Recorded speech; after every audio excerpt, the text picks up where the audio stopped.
The expression mysterious Russian death syndrome is a grim turn of phrase used to describe the falls from top-floor windows, poisonings, and unsolved shootings of President Vladimir Putin's enemies.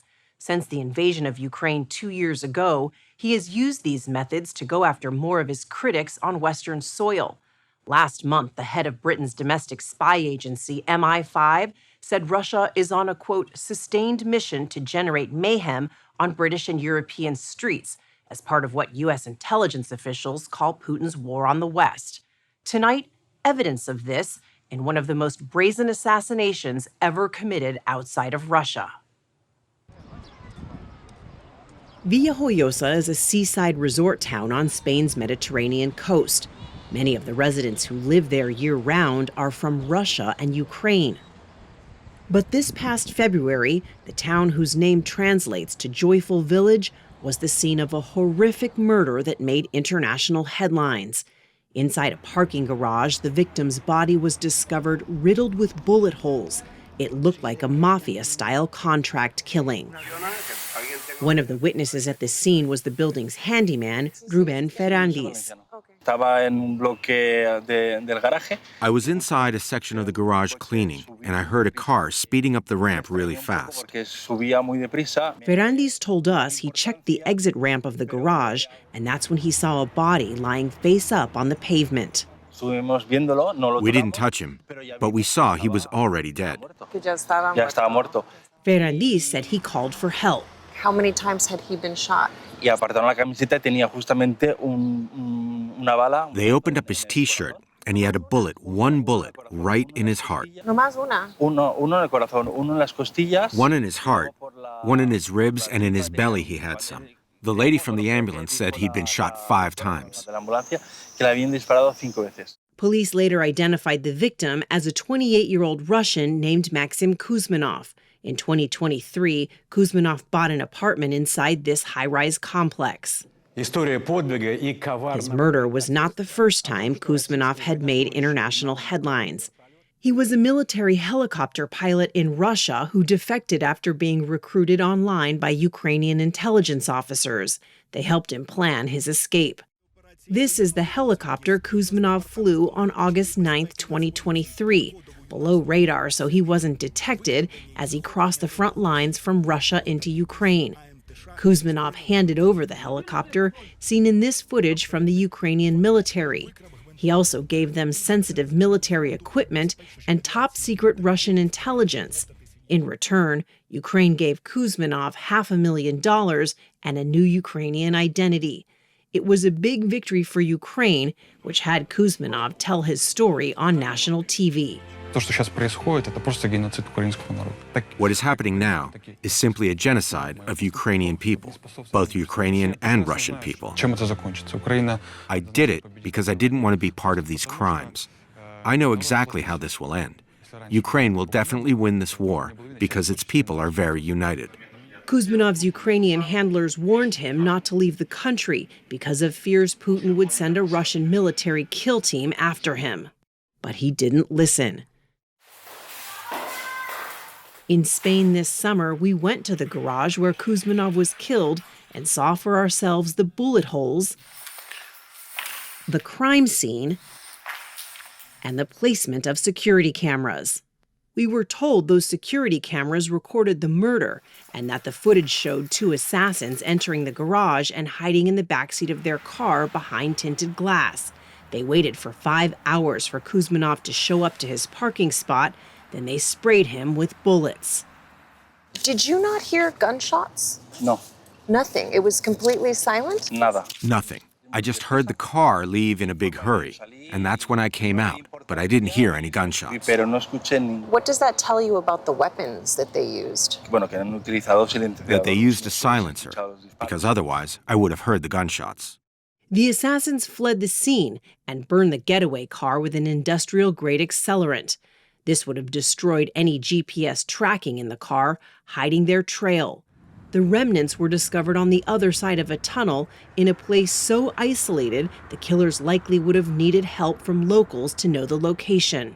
This is not amateur hour. These guys know what they're doing, and they've probably killed people before.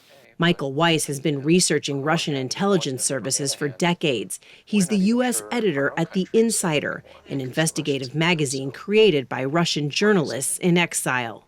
How was Maxim Kuzminov killed? So his murder bears all the hallmarks of a professional hit. We know that he was being surveilled for weeks, if not months beforehand, because the killers knew his movements. The weapon that they used, we don't know exactly if it was a pistol or what, but the ammunition was Russian. So a signature leaving something behind that at least telegraphs where it's coming from. That sounds like a huge piece of evidence. It's leading back to Moscow, which what they want you to know that. You know, they want to be able to say, you can't prove it was us, but come on, let's be honest, you know it was us. Kuzminov did not live a quiet life in Spain. A neighbor told us that he often drank at this local bar and was heard bragging about who he really was. Local authorities here in Villajoyosa are no longer in charge of the investigation into Kuzminov's death. That's now in the hands of the Spanish Civil Guard, the equivalent of the FBI. But there is a gag order in this case, and authorities have said very little about it publicly, except to issue a stern warning. If it is proven that Russia is behind the death of Maxim Kuzminov, Spain will issue a forceful response. But so far, they've done nothing. We requested interviews with half a dozen local and federal Spanish officials about the Kuzminov case. No one would talk. His death was celebrated on Russian state television and by the former prime minister. When Russian reporters asked him about Kuzminov, he was blunt. For a dog's death. A source close to the investigation gave 60 Minutes these photos of men who they say were identified by Spanish authorities as persons of interest who were in Spain at the time of Kuzminov's murder. 60 Minutes has learned the man on the left is a former KGB officer, and the man in the middle, his relative, is a Russian police colonel. It's yet another indicator that the Russian government may be involved. Who do you think killed Maxim Kuzminov? I absolutely think it was the Russian special services. I don't think there's any doubt in anyone's mind, least of all Ukrainians or Russians, that he was liquidated by Moscow.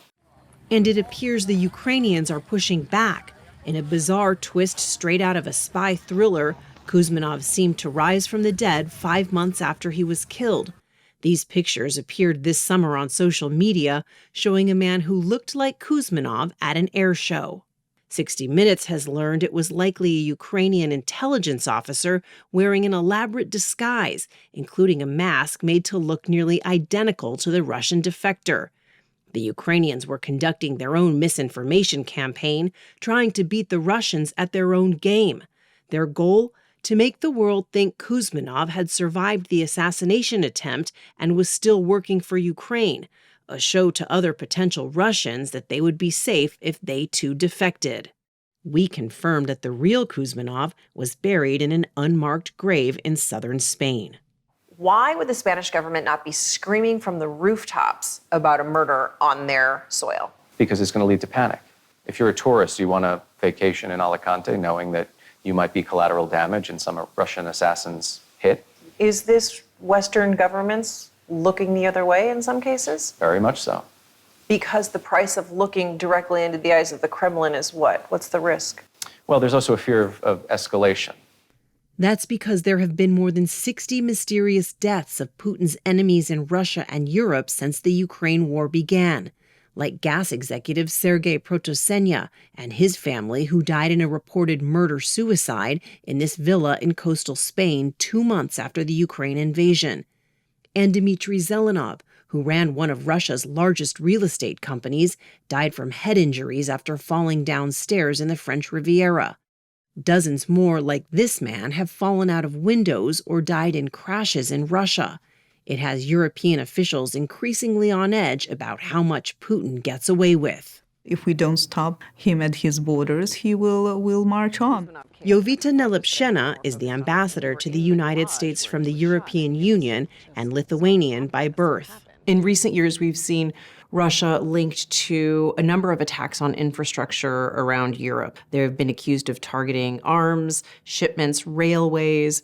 What do you think is behind that? This is a challenging the order, the stability of Europe, and actually testing. Testing because they want to push to see how much they can get away with? Of course. All those sabotage, cyber, or attacks on critical infrastructure is actually happening on EU and NATO territory. They're testing how much they can move. President Biden, when he was making State of the Union this year, he said, if we don't stop Putin, he will continue because he's not the man of the goodwill. He understands only the language of strength. In addition to the assassinations, Russia has been implicated in sabotage attacks, including a firebombing at a German factory owned by a leading weapons company, an attack on one of the largest shopping malls in Poland, and the cutting of an underwater gas pipeline in the Baltic Sea. Is Putin at war with the West? Well, of course, yes. We have to take him actually not only seriously, but literally. As a result of Putin's summer of mayhem, last month the EU announced a new type of sanctions aimed at the organizations and people that carry out violence for Russia. If it's proven that any Spanish or EU citizens helped the killers of Maxim Kuzminov escape, then the sanctions could be aimed at them.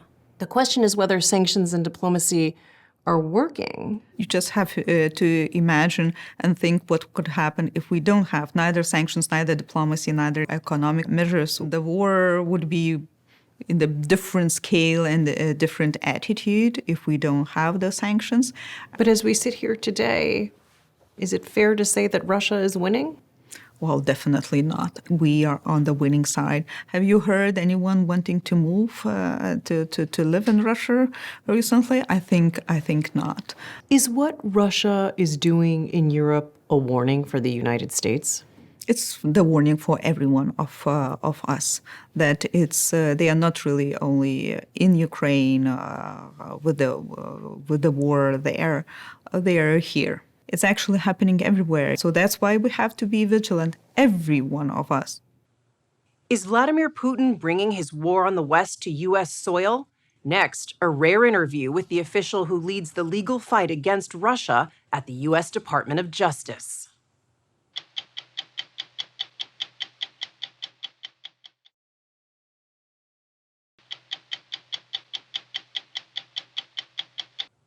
If the brazen assassination of Russian defector Maxim Kuzminov is a warning to Europe about Vladimir Putin's long, violent reach, what could it mean for the United States? Is the country prepared for Putin going after his critics on U.S. soil? It turns out he's already come close. Tonight, Matt Olsen, the head of the National Security Division at the Justice Department, says he's concerned that what happened to Kuzminov in Spain could happen here. Mysterious Russian death syndrome. Accurate way to describe what's happened to some of Putin critics? Yeah, we're not really seeing things that are particularly mysterious. They're all pretty black and white to you? I don't think Putin is trying to hide his hand. I think quite the opposite. I think these are, they're going after their critics, both to eliminate the critics, but also to send a stark and chilling message. He's not hiding his MO. He's not hiding his MO. He is going after them because he wants not just those individuals, but anyone who would think about doing the same thing to think twice and to be worried about what will happen to me if I go down that same path. Matt Olsen's team at the Department of Justice has prosecuted nearly 60 cases in U.S. courts related to Russian disinformation, sanctions violations, and espionage since the Russian invasion of Ukraine. I think we should be very, very concerned about how aggressive Putin is being in going after the United States as well as our allies. As we sit here today, can you say whether there are Russian assets currently working in the United States right now? There certainly are Russian intelligence assets in the United States, working on a range of threats to the United States. How much of a danger do they pose? They are engaged in repressing people who are critics of the Putin regime. And in between, they're conducting foreign malign influence. They're attempting to interfere in our elections and our politics. They are carrying out cyber attacks and putting our critical infrastructure at risk. Has it gotten worse since the war in Ukraine? I think essentially that the Russian intelligence services over the past couple years have been on a war footing. We are working really closely with our counterparts in Europe, both on the law enforcement and the intelligence side, to make sure that we're sharing information, sharing intelligence, and sharing really best practices. Earlier this year, U.S. intelligence officials provided information that allowed Germany to stop a Russian assassination attempt before it happened, saving the life of a CEO of a German company that provides weapons to Ukraine. But there have been many other plots that weren't stopped. The case of Maxim Kuzminov in Spain. Yeah. Could something like that happen here? It was a particularly brazen act by the assassins to kill him in his garage of his apartment. You can never rule out, I think, that something like that can happen in any country, given how aggressive Russia's intelligence services have been. I will say that it is a focus of us in the Justice Department and the FBI to do everything we can to prevent that kind of activity. But the same thing almost did happen here in Miami in 2020. Russian defector Alexander Poteyev was followed and his car photographed in his apartment garage in the Miami Trump Towers by someone hired by Russian intelligence. It was straight out of the same playbook as the Kuzminov killing, but here on U.S. soil. What is concerning to you about what happened in that case? The concern is that Russia actually tasked someone to locate and find this individual. The obvious next steps would be potentially to carry out some sort of operation, but luckily that was stopped before it happened. Alan Kohler retired in 2023 from the FBI as Assistant Director for Counterintelligence.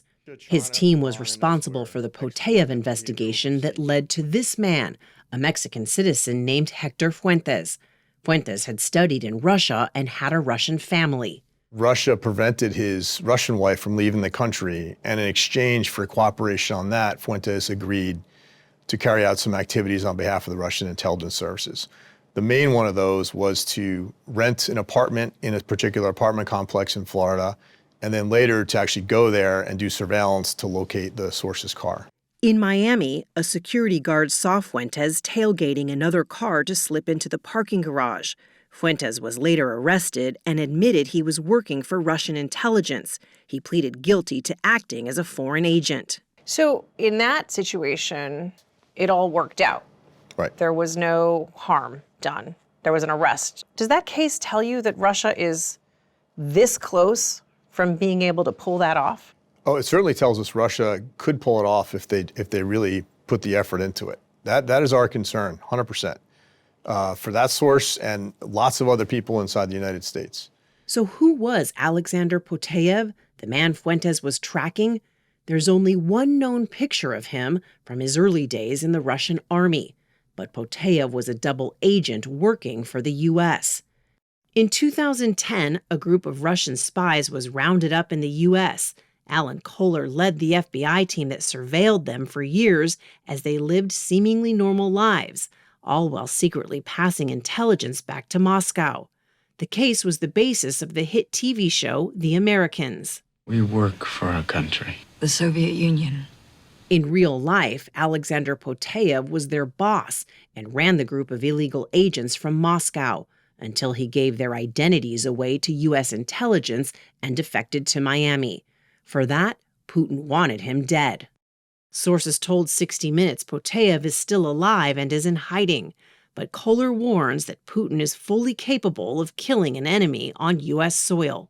Is it just a matter of time that that happens? The decision to do something like that is a calculus that has to be done inside of Russia, and they have to determine is the effort and the blowback they're going to get in the international stage worth the incremental benefit that they get from killing a certain individual.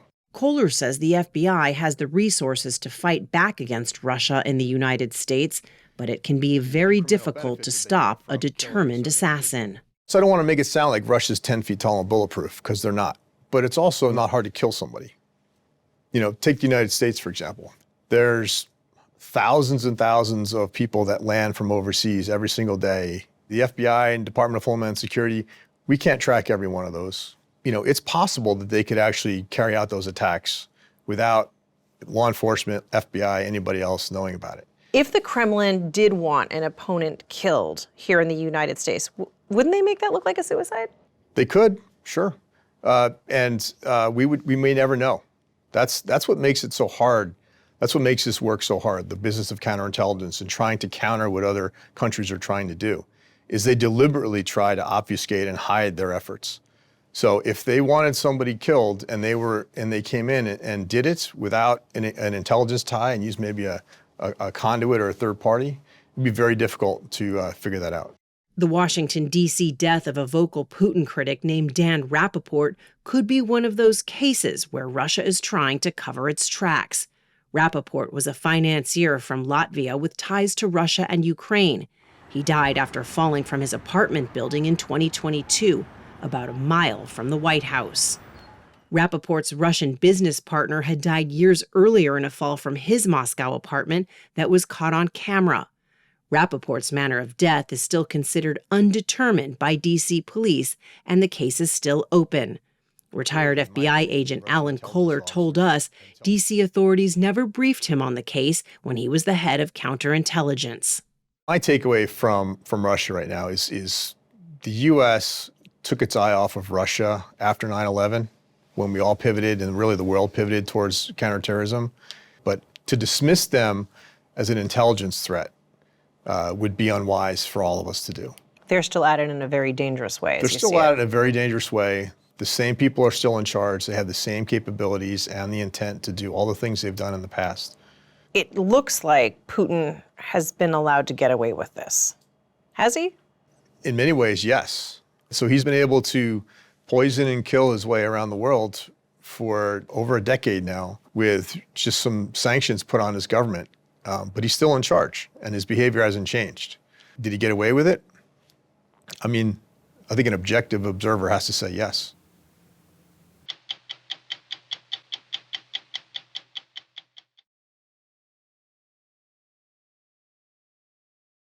Questions continue to surround the role Russia may have played in President Trump's election last fall and about the president's professed admiration for Vladimir Putin's skills as a strong leader.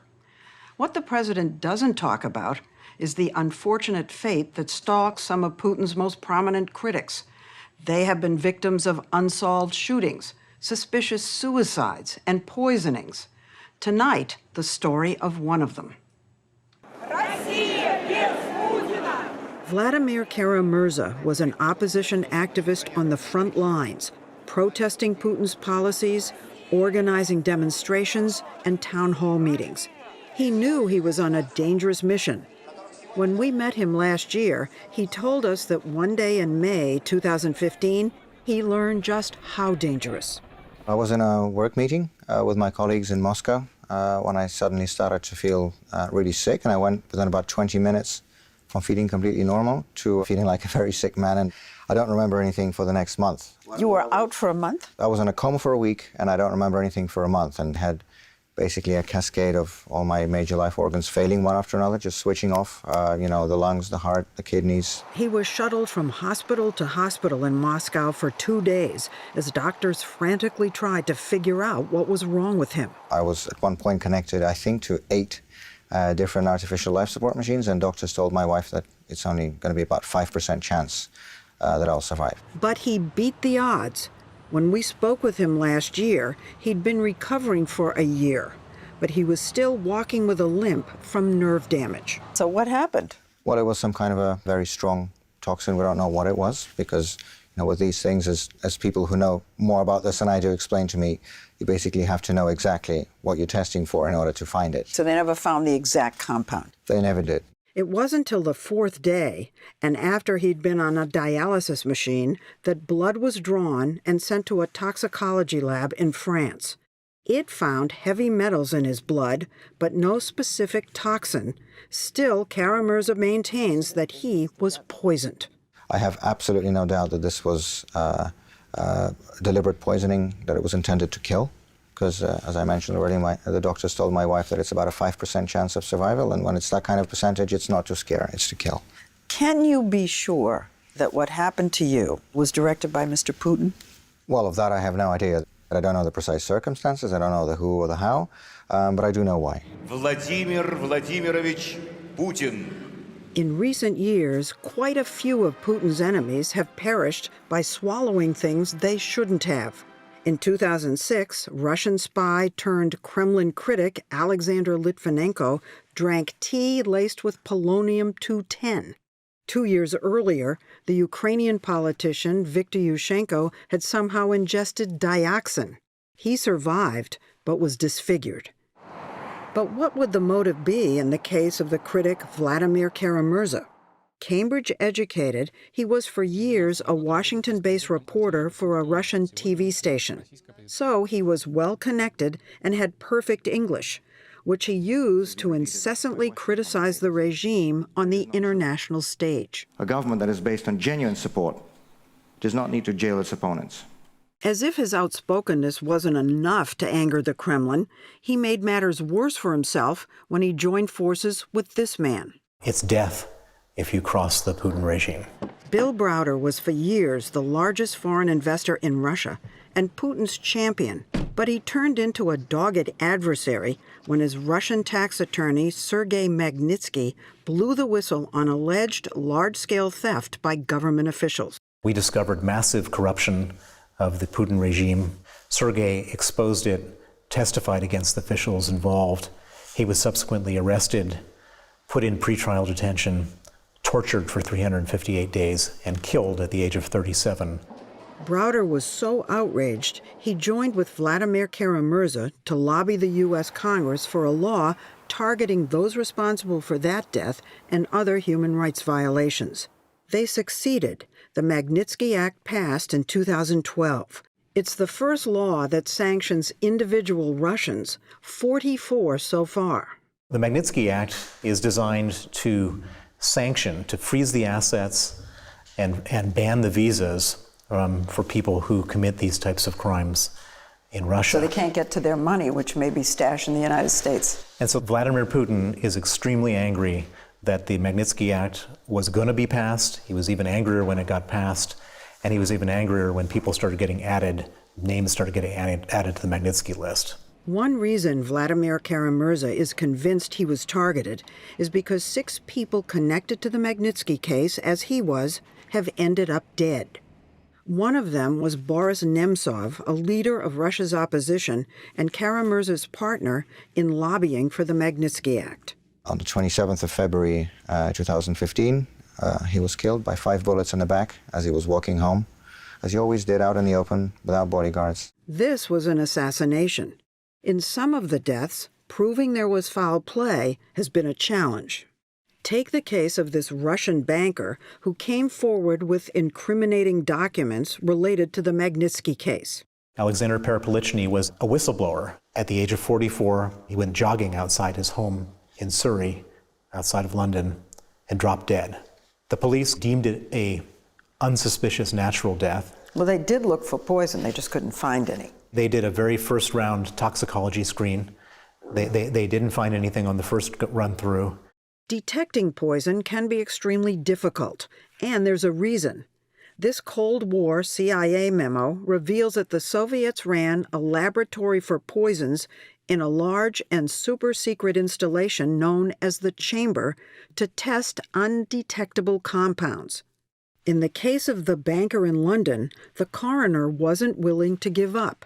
He ordered more tests, and 3 years later it was revealed in court that an exotic toxin was found with the help of an authority on flowers. A small sample of his stomach contents was sent to a botanical garden outside of London, and one of the scientists found a compound called Gelsemium elegans, which is a Chinese herb. They call it the heartbreak grass, and it causes a person to die unexpectedly without explanation. Still, there's no direct evidence of a Kremlin connection, but the list of those who've come to die unexpectedly after running afoul of Mr. Putin is long. Political opponents and human rights lawyers have been shot. Overly inquisitive reporters have perished in mysterious plane crashes, or by car bombs, by poison, or gunfire. Journalist Anna Politkovskaya was poisoned and shot. Then there are enemies who kill themselves, one by hanging, one by stabbing himself to death with 2 knives, and one by tying himself to a chair and jumping into a swimming pool. Some of Putin's opponents are in prison, others forced out of the country, like Mikhail Khodorkovsky, probably Putin's most famous living critic. Are you afraid for your own life? For a period of over 10 years, Vladimir Putin had ample opportunity to make a decision about putting an end to my life in a very easy way, just by snapping his fingers. And today, it's a little bit more difficult. Khodorkovsky was once the richest man in Russia until he took to opposing Putin. He was put on trial, his oil company confiscated, and then thrown in prison for 10 years. Home is now London, where he funds a Russian pro-democracy movement.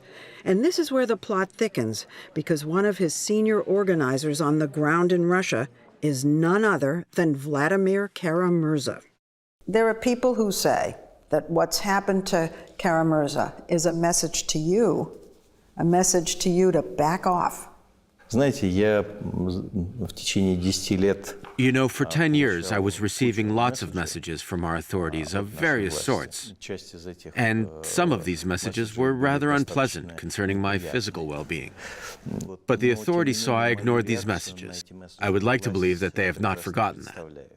In 2015, once Vladimir Kara-Murza was stabilized, he was flown to Washington, D.C. to continue treatment near his wife, Yevgenia, and their 3 children who live in the U.S. for their safety. But as soon as Kara-Murza got better, he was itching to go back to Russia. I think what my husband believes in will always outweigh the fear. Even for you? Of course I'm terrified. But at the same time, you know, I married the guy 13 years ago, and I knew what I was getting into. You know, I think there's nothing better this regime, the Putin regime, would like us to do than to give up and run away. And we're not going to give them that pleasure. It's our country. Even after being poisoned? It's our country. We have to fight for it. He told us this in June. He went back immediately after, even though threats against him had intensified, like this video posted on Instagram putting him in the crosshairs of a sniper rifle. He was continuing his opposition work when just last month, all of a sudden, he begins experiencing this very elevated heart rate. His blood pressure drops very low. He begins sweating, and he has trouble breathing. His wife thinks her husband was attacked the same way as before. The first time, he had been dragged from one hospital to another to yet another while they were trying to establish the cause. This time, he was taken directly to the hospital to the same medical team that had treated him in 2015. And the moment they saw him, they knew what they were dealing with. And what do you think happened? The Russian doctor's official diagnosis is an acute intoxication by an undetermined substance, which is poisoning. This happened just as Washington was raising questions about President Trump's relationship with Mr. Putin. So last month, Vladimir Kara-Murza became an issue on the Senate floor. Vladimir has once again paid the price for his gallantry and integrity. Politicians on both sides of the aisle spoke out against the apparent poisoning, but the Trump administration has not. Remarkably, Kara-Murza survived again. Less than 3 weeks after he collapsed, he was flown to the U.S., and 2 weeks later, we spoke to him for a second time. You look pretty good. How are you actually feeling? Well, you're very kind. I don't think I feel as good as I look. He said he's recovering faster because his doctors knew just what to do this time. The Kremlin has denied any involvement, and since no poison has been found yet, supporters of Putin question whether he was really poisoned at all. We've been told that we are very naive journalists, gullible, and that this whole thing is concocted by the opposition to fool the American people into thinking that that regime would do such a thing. To those who say that this is a plot, I honestly, and I mean this sincerely, I wish they never have to experience what I had experienced twice in the last 2 years. When you're trying to breathe and you cannot. When you feel your organs shutting down, giving up on you one after another, and when you feel the life coming out of your body in the next few hours and you don't remember anything for the next month, and then for the next year, you're trying to relearn how to walk, how to use cutlery, you know, how to talk to your kids again. I wish these people who tell you these things never have to experience this. I honestly, sincerely do. You were very, very sick and went back. Now, Are you finished? Are you saying I'm not going back anymore? Oh God, no, of course not. First You're of all, going to go back? Of course, I will absolutely go back to Russia. I'm Russian, this is my country. And I believe in what I do and what my colleagues do. There are many of us. But not many have almost died twice. Many, unfortunately, have died. I'm the fortunate one. I'm still here. I'm still talking to you. Many of my colleagues cannot do that.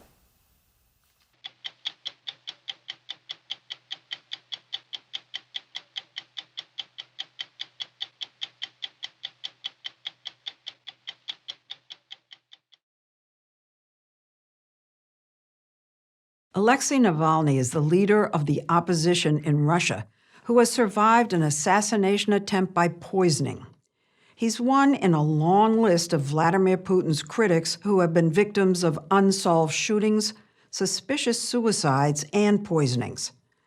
We first met Alexey Navalny 3 years ago when he was running for president against Putin.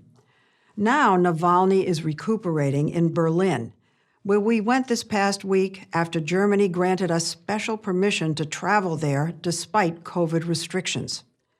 When we sat down with Navalny, he told us he was on an airplane on August 20th when he began to feel strange and then very, very sick.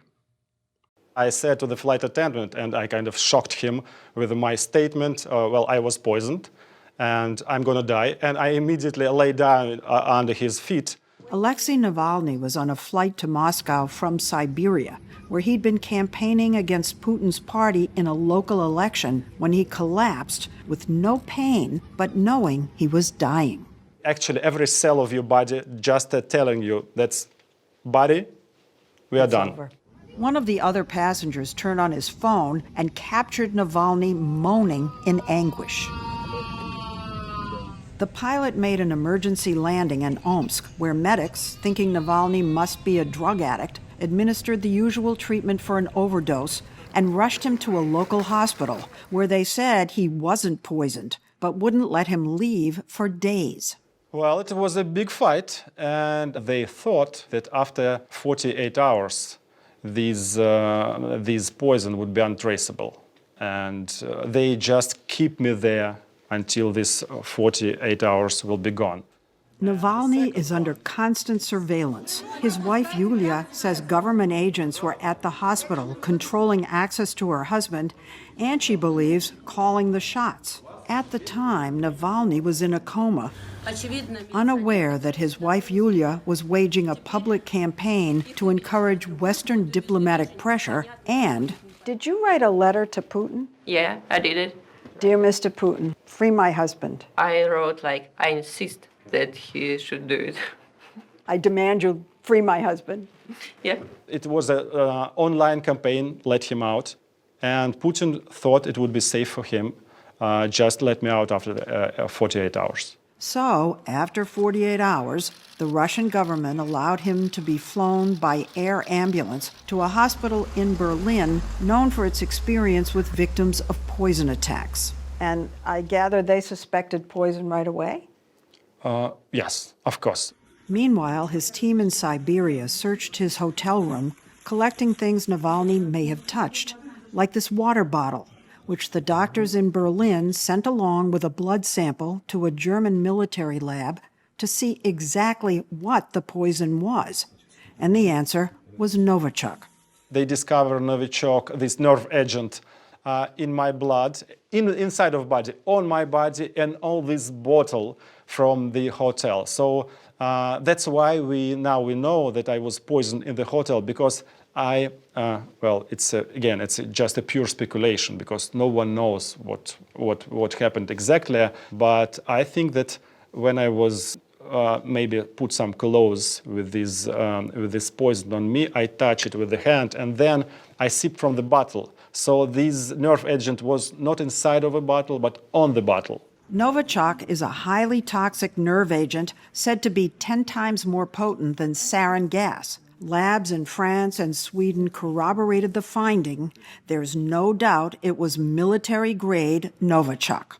It's the most toxic agents invented by the humans. So it's a new type of Novichok. which prove that unfortunately Putin have a developing new program of this chemical weapon, which is forbidden. The Russians have said that they destroyed all these chemical weapons. That's why actually they deny everything, because it means that they still have this Novichok. So it means they're not just violating with the keeping it, they are continue to improve it.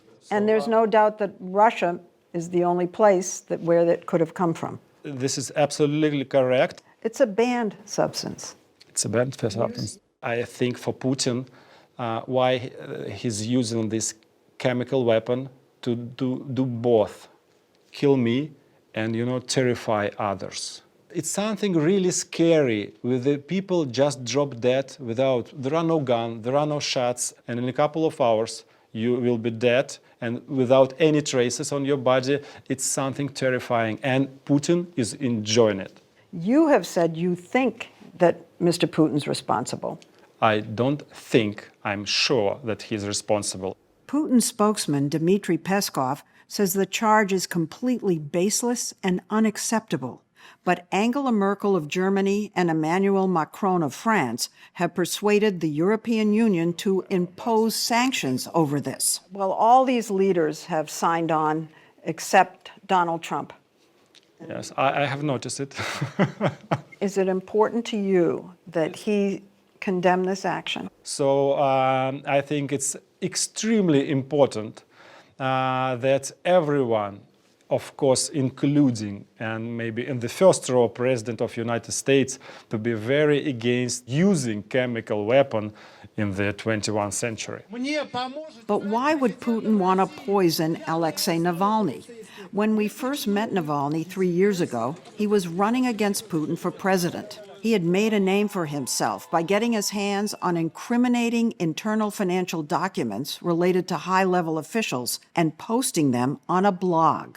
Did these documents that you got prove corruption? Absolutely. I work as a whistleblower, and I'm not afraid to announce the names. He says he found that the Kremlin's inner circle was accumulating vast amounts of wealth and published pictures of multiple homes and yachts. He moved on to airing documentaries on YouTube with video of the officials' lavish lifestyle. And it's something very special about Mr. Putin, that he's crazy about money, personal money, about his family being rich, his friends, like all his people who was served with him in the KGB, all of them, they are billionaires. That's why fighting corruption means for him that he's fighting me. I'm smiling because here you are. You have survived the most potent nerve agent there is, and you are as fiery and worked up about Putin and what's going on in this country as you were when I met you a couple of years ago. Well, I'm glad. I'm glad that I survived. And his blog inflamed so much outrage in 2017 that tens of thousands of Russians took to the streets against Putin. When Navalny called for a second round of protests 3 months later, he was arrested before he even left his apartment building. He's been jailed so many times he's lost count. He's been beaten, had green dye with acid splashed in his face, and now he can add poisoning to his resume and blame President Putin. Well, how can you say that? Why wouldn't it be one of the oligarchs whom you've embarrassed by, as you say, exposing their corruption? Even for oligarch, it's impossible to get this Novichok. It's not something you can buy in the store, even if you have billions of dollars. Maybe more important, you cannot use it. You will kill yourself and everyone around. Because it's very difficult to, contain it. Yes, yeah. And then this huge cover-up operation. There is no criminal investigation so far. If Putin is not responsible, why there is no investigation? And look what they're doing right now. Like Putin with a conversation with the French President Macron, he said, well, Navalny poisoned himself. Seriously. Mr. Putin told the president of France that you poisoned yourself? Yes, it was just to, annoy him. Putin is contending with rounds of protests in the far eastern part of the country, with people taking to the streets for the past 3 months. Navalny thinks the attempt on his life is connected. Despite his controlling police, judges, courts, media, and everything, still he's he understands that he's surrounded by protests, and it's increasing. So that's why they decided to, for extreme measures. This is what he looked like just a month ago, soon after his doctors brought him out of an induced coma. Rail thin, with a sickly pallor.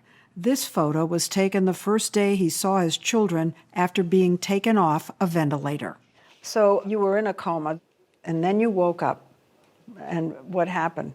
After this coma, I just jumped to the long period of kind of crazy hallucinations and several, steps of realizing where I am, who I am, and I could not speak and I could not write. How has this affected your family? Well, it was a difficult situation, but they stand it and Including did great. your children?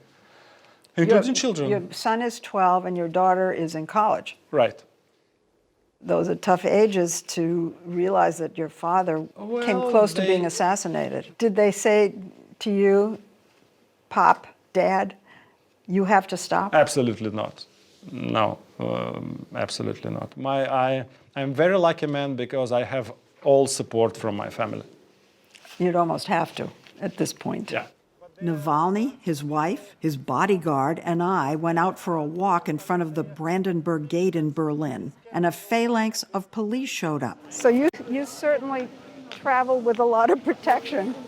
Yes, I have a lot of security. He's under the protection of the German government because there's concern he could be the target of another poisoning. And yet he said he's determined to return to Moscow in a couple of months, as soon as he's 100%, and resume his work where he left off, campaigning against Vladimir Putin. You used to be known as the man who had no fear. But what about your family? Do you ever think that you are putting them in danger?